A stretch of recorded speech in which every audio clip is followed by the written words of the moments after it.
नमस्कार दोस्तों, मैं कुलदीप सिंह आज फिर आपके बीच मौजूद हूं एक और विषय के साथ।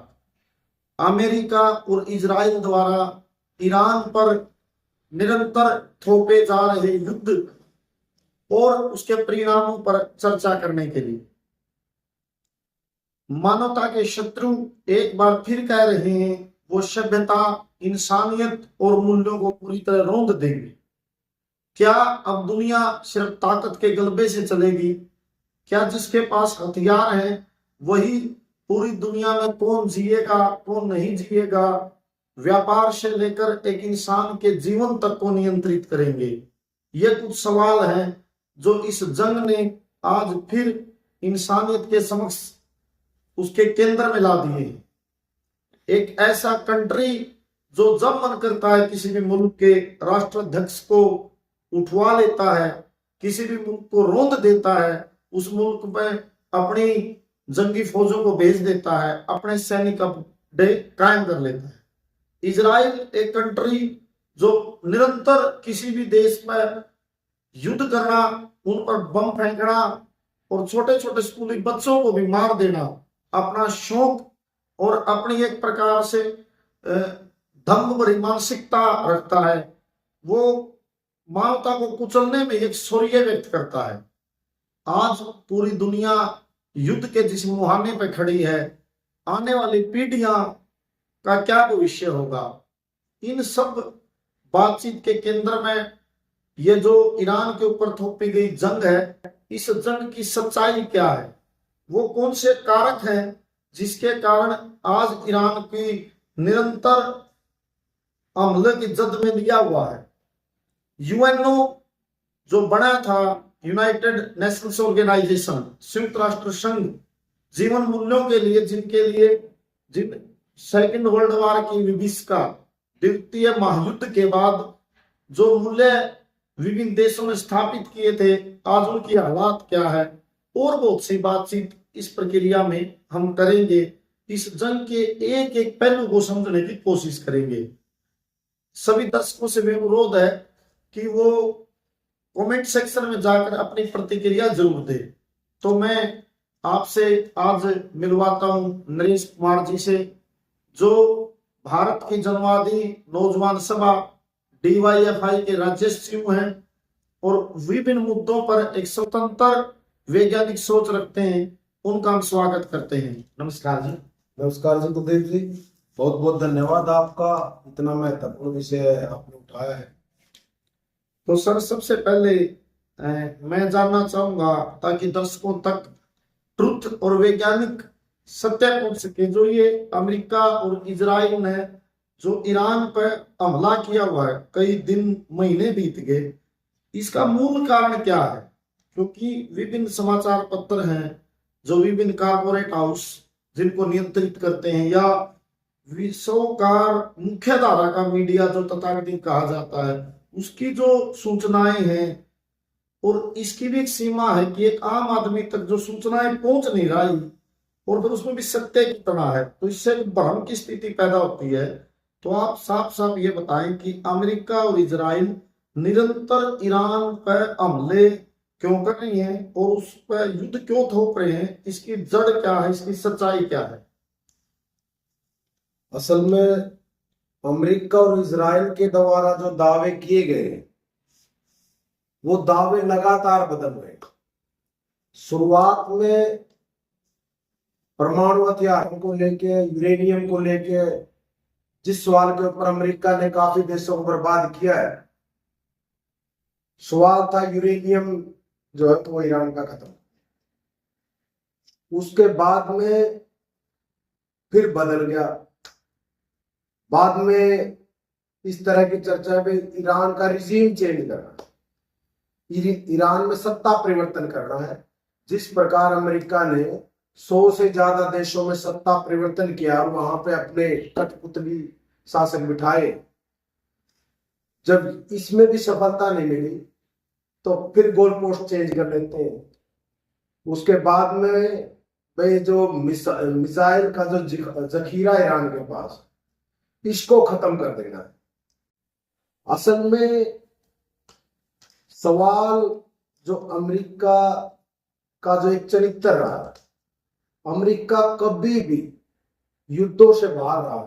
जब से सुपर पावर अमेरिका बना, दूसरे विश्व युद्ध के बाद में दुनिया का ठेकेदार बनता है अमेरिका, परमाणु हथियार यूरेनियम के सवाल के ऊपर, किसको देश को बनाने चाहिए, किसको नहीं बनाने चाहिए। लेकिन सबसे पहले परमाणु हथियार बनाने वाला देश अमेरिका है, और इकलौता देश अमेरिका है जिन्होंने उन हथियारों का प्रयोग किया। हिरोशिमा और नागासाकी जो है वो दुनिया ने देखे, लेकिन उसके बाद में भी वो नैतिकता का पूरा एक दम बरता है, जितना जो एक पूरा एक जो ड्रामा करता है पूरी दुनिया के अंदर, जो है उसका चरित्र है पूरी दुनिया को नियंत्रित करना। तमाम जो अंतर्राष्ट्रीय कानून है, उन अंतर्राष्ट्रीय कानूनों को धत्ता बताते हैं।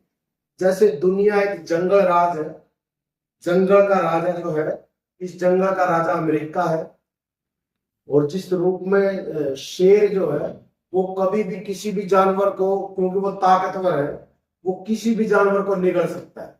आपके कहने का भावार्थ ये है कि आधुनिकता के इस दौर में ताकत और डंडे से पूरी दुनिया को आंकड़े की फितरत अमेरिका उसका दरोगा है। बिल्कुल।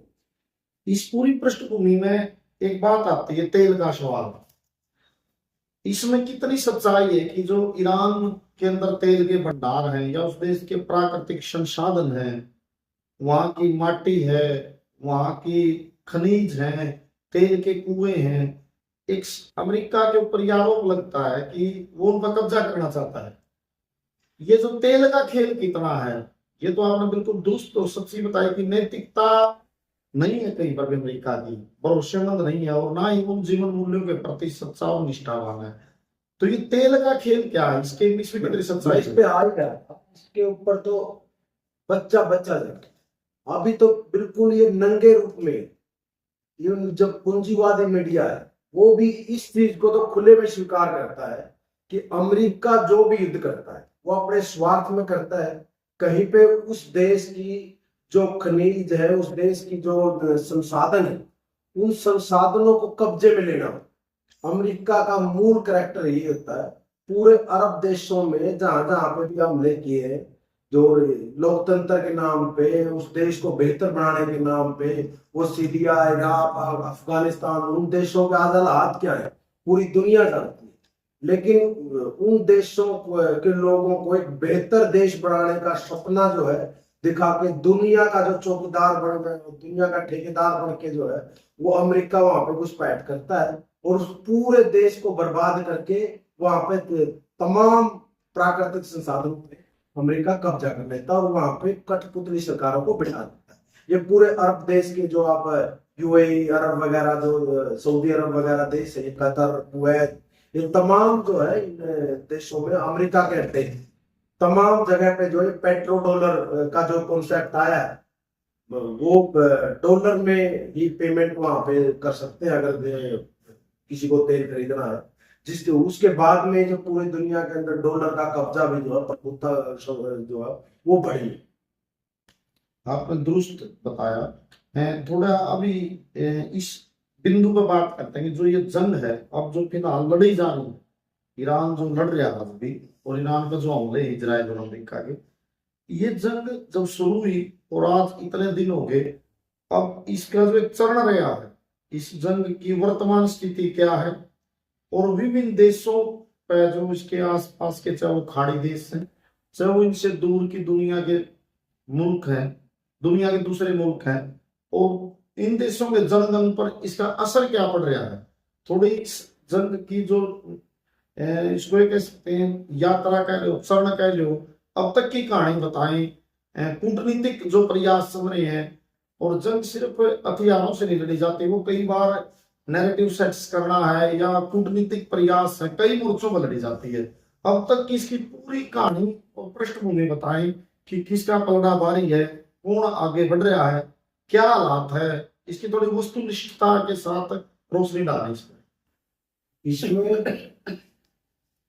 खासकर जिस नैरेटिव की बात की, पहले तो ईरान ने नैरेटिव की जंग को जीता। पहली बार अमेरिका कोई नैरेटिव की जंग आ रहा है, और शुरुआत में इजराइल और जब अमेरिका ने हमला किया था, नेतन्याहू ने, जो दुनिया का सबसे बड़ा जल्लाद दुनिया का जो है, वो जिसने हिटलर के कृत्यों को भी जो है वो छोटा कर दिया, वो व्यक्ति, उसने एक बात समझा दी थी ट्रंप को कि 2-3 दिन का काम है, इसी तरीके से हमले करेंगे, उनको जो नेतृत्व को खत्म करेंगे और 2 दिन में जो ईरान को, उसके बाद में जो जवाब ईरान ने दिया, उसके बाद में ये चर्चा होने लगी कि ये 2-3 हफ्ते की बात है, 2-3 दिन से 2-3 हफ्ते, और अब जो है एक जगह की बात स्पष्ट हो गया कि अब ईरान इस युद्ध को हारने नहीं,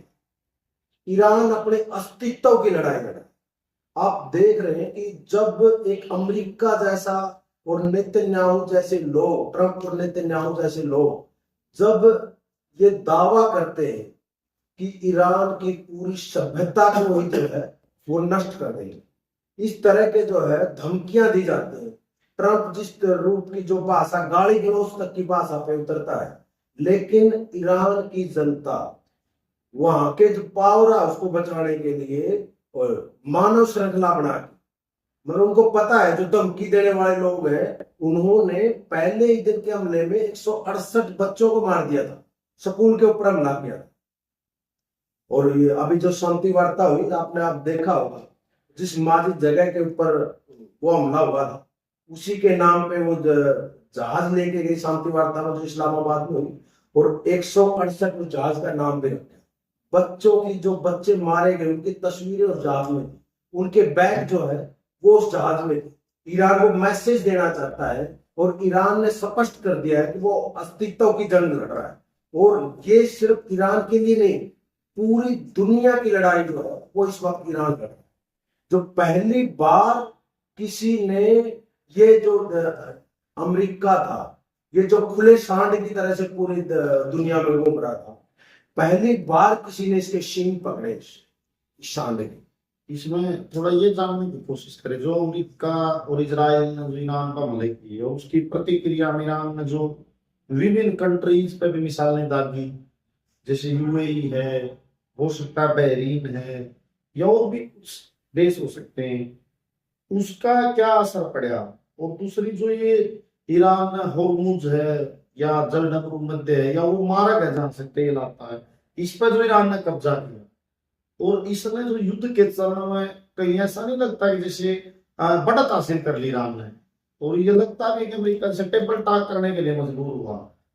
इस रणनीतिक बढ़त को क्या देखते हो? ईरान जो अपनी आत्मरक्षा में, जैसे एक प्रकार से वो जो आपने जिक्र किया अपनी बातचीत में, जो खाड़ी के देश हैं, अरब के कंट्रीज हैं, वो निजाम जो अमेरिका के कठपुतली हैं, सऊदी अरब है, बहरीन है, यूएई है, और बहुत से हो सकते हैं, वो जो टारगेट पे है। अभी करंट में भी चल रहा है बात कि वो सऊदी अरब का शासक ड्राइव है, वो अमेरिका से कह रहे हैं कि आप ज्यादा परेशान ना करो, यहाँ ना करो, मतलब ईरान को ज्यादा ईरान की तरफ हमलावर ना होना, ये प्रतिक्रिया करेंगे। इसका और जो वार मारक को युद्ध कराया है, इसने इस जंग में क्या रोल प्ले कराया ईरान के इस कदम में? रूस ने एक बार बोला था अभी इस युद्ध के दौरान ही कि ईरान के पास भी अब परमाणु हथियार है, और ये जो ओरमुज है, ये उसका, ईरान का परमाणु हथियार है। अपने अस्तित्व को बचाने के लिए जो है, ये ईरान, मैंने पहले बोला, वो लड़ाई है। पूरी दुनिया का 20% अकेले तेल का जो निर्यात है, दुनिया के जो 20% तेल की आपूर्ति अकेले स्ट्रेट और से। और ये जो अभी आपने बोला, ये जो सऊदी अरब भी डरा हुआ बात है, अभी जिस तरीके से अमेरिका ने भी उसी तरीके से, मतलब पहले ये बात हो रही थी कि इसको और मुझको खोलो, और मुझको खोलने के लिए जो पूरे अमेरिका ने पूरे दाव लगा रखे थे, हर रोज वो अपने भाषा बदलता रहता। पहले दिन और मुझे क्या है, मेरे को तो बहुत कम तेल यहाँ से लेना है, दुनिया को लेना, जिसको लेना है उसको खोल लो, इस तरह की जो बातें वो अमेरिका करता रहता है। लेकिन ये जो दूसरा है, बाबल मुंडे, जो दूसरा एक जल डमरू रास्ता है, वहां पे एक खतरा जो है महसूस किया सऊदी अरब ने। अगर ईरान के कहने पे यमन ने वहां पे हमला कर दिया, यमन के हुतियों ने, हुती अभी सीधे रूप से ईरान के साथ है, इस युद्ध के अंदर पीछे जो है वो शामिल है, तो और ज्यादा खतरा 12% जो तेल की आपूर्ति इस बाबल मंडेब जो जलडमरू मार्ग से होती है, यानी 32% अगर दुनिया के तेल की आपूर्ति बाधित हो जाती है तो पूरी दुनिया के सामने क्या स्थिति बन सकती है, ये अपने आप में देखने का नतीजा है। और जो अमेरिका ने अभी नजदीक ये जो होर्मुज़ को ब्लॉकेट करने का फैसला किया है, इसमें तो अमेरिका को बहुत बुरी तरीके से मुंह उठानी पड़ी। चीन के तो जहाज निकल रहे हैं, वो रोक नहीं पा रहे। हम पहले जो गोली चलाएंगे नहीं और दूसरी गोली चलाने का आपको मौका नहीं देंगे। तो अमेरिका कदम दर कदम हर जो है शय और मात का जो खेल है उसमें हर चाल में जो अमेरिका हार रहा है। एक और प्रश्न है, जैसे इस युद्ध में कहीं ना कहीं आप ये देख रहे हैं कि जो अमेरिका के सैन्य गठबंधन थे, नाटो के देश थे या दूसरे यूरोपियन कंट्री थे, जो अमेरिका ने गठबंधन बनाया हुआ था उसमें दरारें दिखाई दी। इस पे एक रोशनी डालें कि जिस एक प्रकार से पाड़ेबंदी है, जो वर्ल्ड के जो देश हैं उन्होंने कौन किसका कितना साथ दे रहा है, कौन किस पाड़ में है, कौन न्यूट्रल है, और एक प्रकार से ऐसी भी कह रहे कि वर्ल्ड ऑर्डर चेंज होगा या अमेरिका का जो एक सिंगल पोल है उससे दुनिया मल्टीपोल बहुध्रुविता की तरफ जाएगी। अब कौन से कंट्री अपने हित कहाँ देख रहे हैं, या जो नाटो में दरारें आ रही हैं, यूरोपियन यूनियन के जो स्टैंड्स हैं, या एक और बड़ी बात है जो चीन और रूस का स्टैंड भी महत्वपूर्ण है, इस पे थोड़ी बातचीत आप रखें। पहले तो सीधे रूप में इस युद्ध में 3 ही देश शामिल हैं। जब देश की बात करते हैं तो अमेरिका, इजराइल और ईरान। अमेरिका और इजराइल का एक हमला ईरान के ऊपर, और ईरान की जो है वो अपने बचाव में जो लड़ना ईरान की एक मजबूरी है। दूसरा जो है जो ताकतें हैं हुती और हिजबुल्ला, लेबनान का हिजबुल्ला संगठन है, यमन का हुती, ये लोग सीधे रूप में ईरान के साथ हैं उस लड़ाई में, जो वो हिस्सेदार है, ये संगठनों के रूप में हिस्सेदार है, देश के रूप में। इसके अलावा पहली बार है कि अमेरिका और इजराइल अलग थलग पड़े, जिस नैरेटिव की मैं बात कर रहा था, और नैरेटिव की जंग हारा है इस बार। स्पेन ने तो सीधा पाड़ेबंदी कर ली। स्पेन पहला यूरोपियन देश बन गया अभी इस घटना के बाद में, जब अपना दूतावास उन्होंने ईरान में खोल दिया, और उसके बाद में चीन से मुलाकातें हो रही है। चीन से इसी युद्ध के बीच में चीन से जो है स्पेन समझौते कर रहा है। ब्रिटेन जो हमेशा ही हर युद्ध में जो साथ रहा है, इस युद्ध में ब्रिटेन ने बिल्कुल जो है हम इसमें आपका कोई साथ नहीं दे सकते, स्पष्ट रूप से मना कर दिया है। और इवन अपने हवाई जहाज जो हमला वर्ग जहाज होते हैं उनको अपने आसमान से उड़ने की भी परमिशन जो है वो ब्रिटेन के द्वारा नहीं दी जा रही। ये अपने आप में ही चौंकाने वाली बात है। ब्रिटेन जैसा देश, जर्मन बोल रहा है, फ्रांस बोल रहा है, अलग थलग यूरोप के जो देश है, नाटो के जो देश है, नाटो को गालियां दे रहा है। ट्रंप रोज गालियां दे रहा है, यूरोप के देशों को गालियां दे रहा है, मैंने इतना पैसा खर्चा किया, हमने इतना पैसा खर्च करते हैं, ये देश डरपोक है, ये देश जो है धोखेबाज है, इस तरह की जो है वो उल जुलूल भाषा का जो प्रयोग वो ट्रंप आए दिन कर रहा है। तो ये एक कुल मिला के एक स्थिति है कि एक तरफ तो अमेरिका अलग थलग पड़ा है, दूसरी तरफ रूस और चीन, अमेरिका के बाद में दूसरी और तीसरी जो सबसे बड़ी महाशक्तियां हैं, वो युद्ध में बेशक नहीं है ईरान के साथ में सीधे रूप में, लेकिन तमाम तरह की जो मदद जो वो कर सकते हैं इस युद्ध के अंदर वो ईरान की कर रहे हैं। जहां पे जब बहरीन ये प्रस्ताव लेके यूएनओ में गया था कि होर्मुज़ को खोला जाना चाहिए, उस प्रस्ताव को रूस और चीन ने वीटो कर दिया। तो रूस और चीन अपने तरीके से ईरान की जो है वो मदद कर रहे हैं। सीधे रूप में रूस और चीन का जाना दुनिया के लिए बहुत खतरनाक है, जाना नहीं चाहिए। जब दुनिया की इतनी बड़ी ताकतें अगर तो दुनिया कहाँ रहेगी कहाँ ना रहेगी एक अलग सवाल है। लेकिन रूस और चीन को मध्यस्थता करवाने में जो है वो भूमिका ज़्यादा निभाने की जरूरत है। और ज़्यादातर देश जो अभी ईरान के प्रति एक हमदर्दी और इजराइल की मजम्मत कर रहे हैं। इजराइल की आलोचना हर आए दिन कहीं ना कहीं से आ रही है।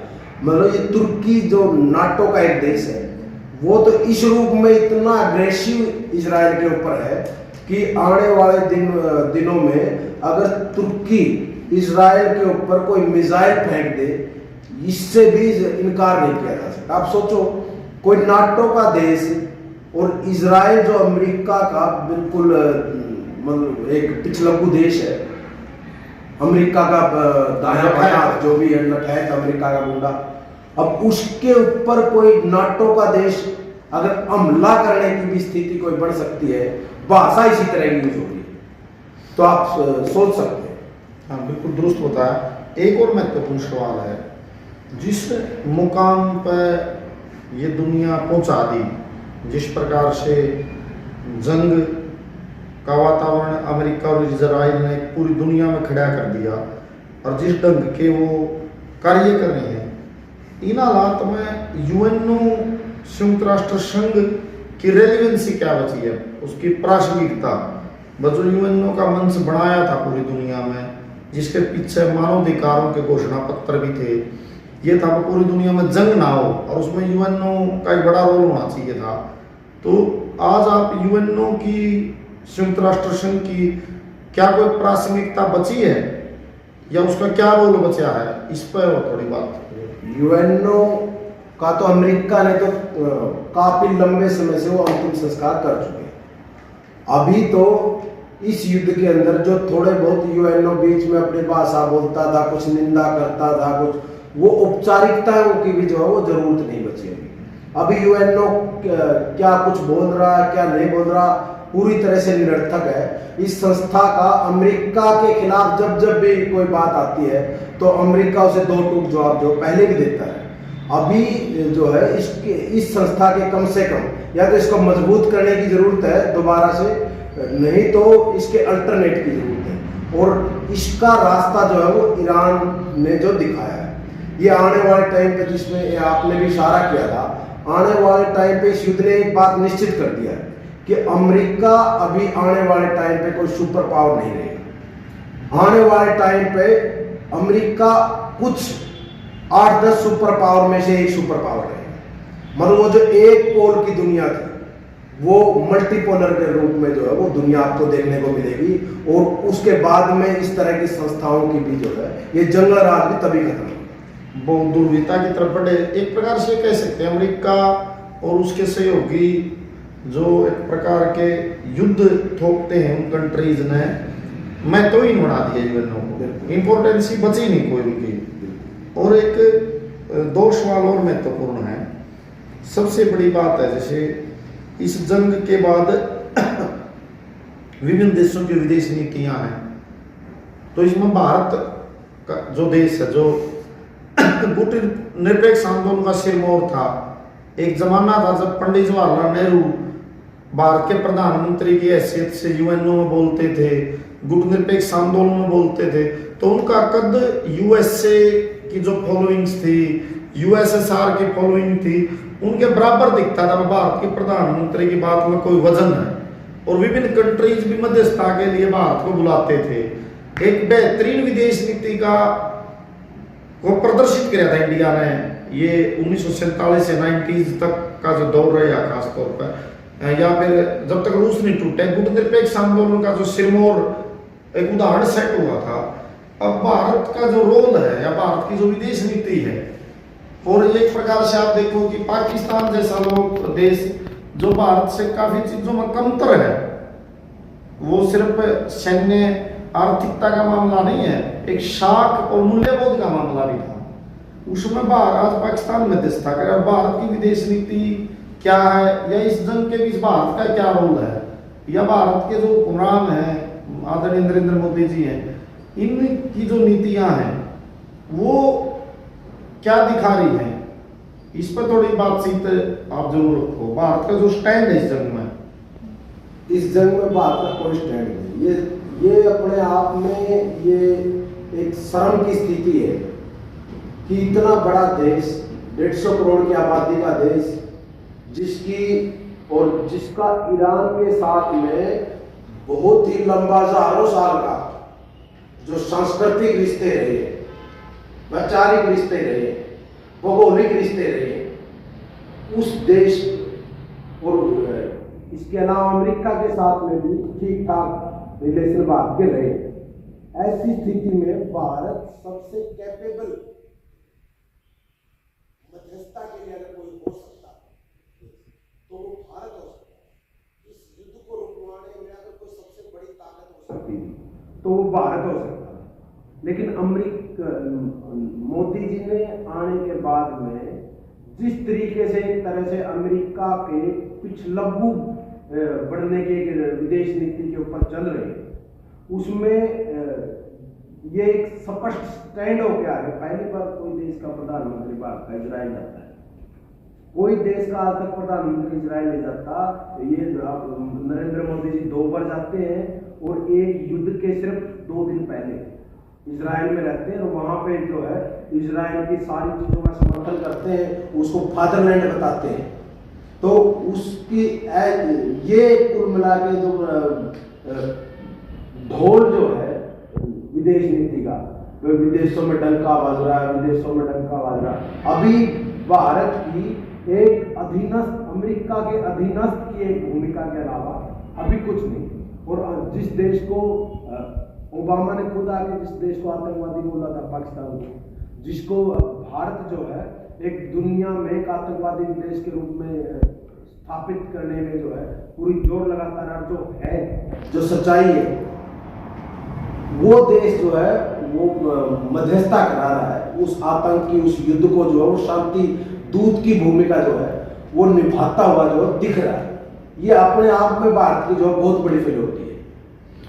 इसको ये भी आपने बातचीत से निकल रहा है कि भारत की निरंतर विदेश नीति है वो अमेरिका की तरफ झुकती चली गई, और अब तो अधीनिस्थ और माननीय ट्रंप जी का जो व्यवहार है ना, वो मोदी जी के भी प्रति को पिछले दौर में अच्छा नहीं रहा है। तो दुनिया की किसी भी शासक के प्रति मतलब नहीं रहता ही। जो अधीनस्थ होता है वो अधीनस्थ होता है। बराबरी का अगर कोई साझेदार है, साझेदार होता है, अधीनस्थ होता है।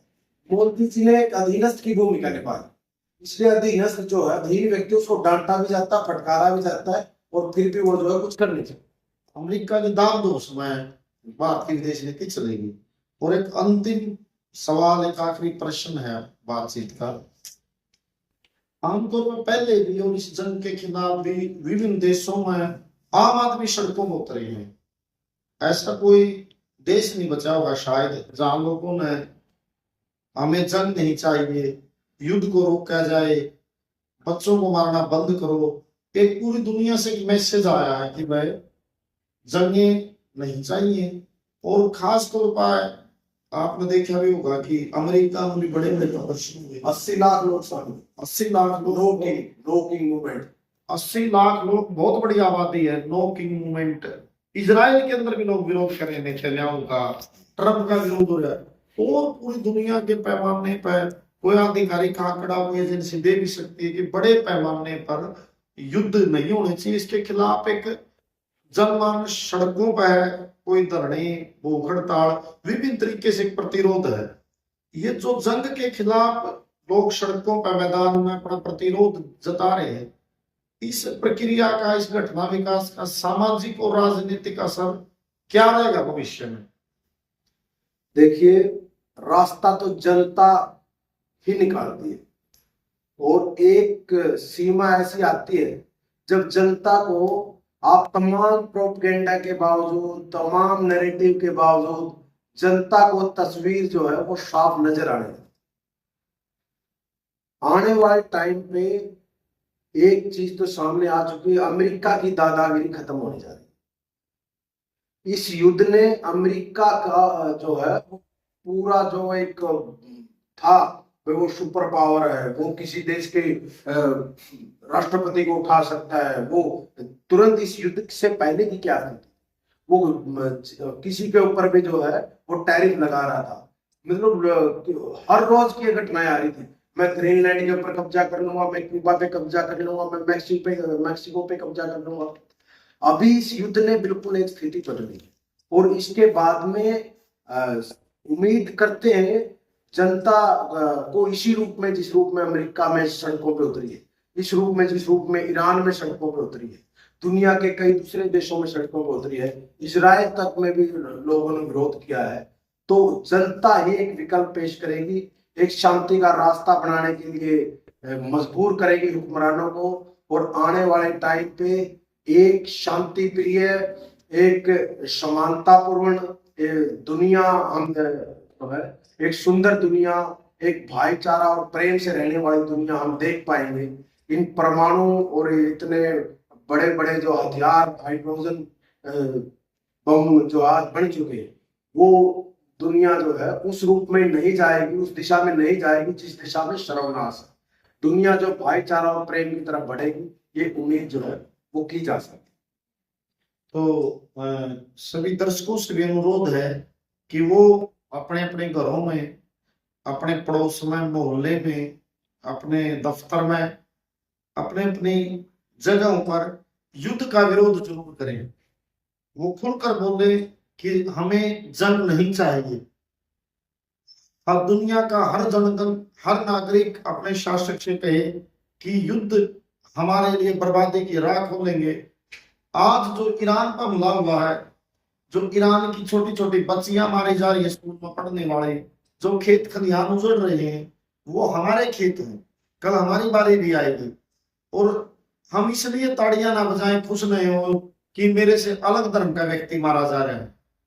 जंग पीढ़ियों को बर्बाद कर देती है, दुनिया का इतिहास भरा पड़ा है जंग के नुकसान से।